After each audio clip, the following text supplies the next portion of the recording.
On our fourth day, we're going to Legoland and nearby tourist spots. Let's go.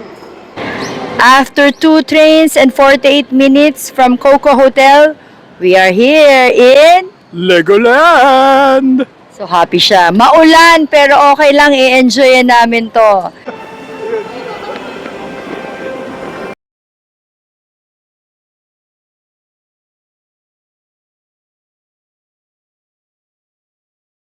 Everything here in Legoland Souvenir is awesome. Ito yung mga magandang ipang-gift to. Ang cute. Ito mga food to. And there's food and then you can have the tin cans. This tin can, merong kasama sa loob yan na Lego with a rice cracker, I think. This one is a pencil case with biscuits. This is the Legoland Hotel! Ang ganda talaga ng hotel ng Legoland. Skyline Bar. Ang ganda talaga ng restaurant ng hotel ng Legoland. This is the waiting area for those who are checking in. Medyo matagal ang hintayan, kaya mga bata hindi rin maiinip. Even the toilets are so pretty. Ang cute-cute.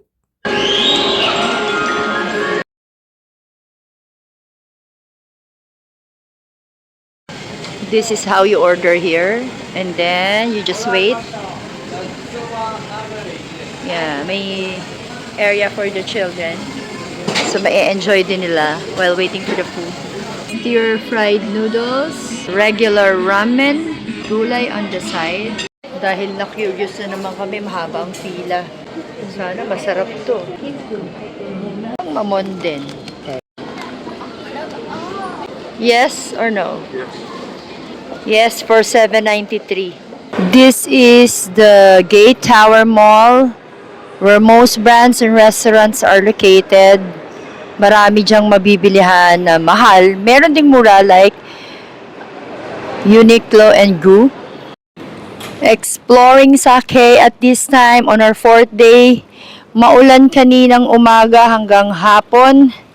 Wala kami masyado nagawa. Dito sa Nagoya, mas magandang maglakad kesa sumakay sa train.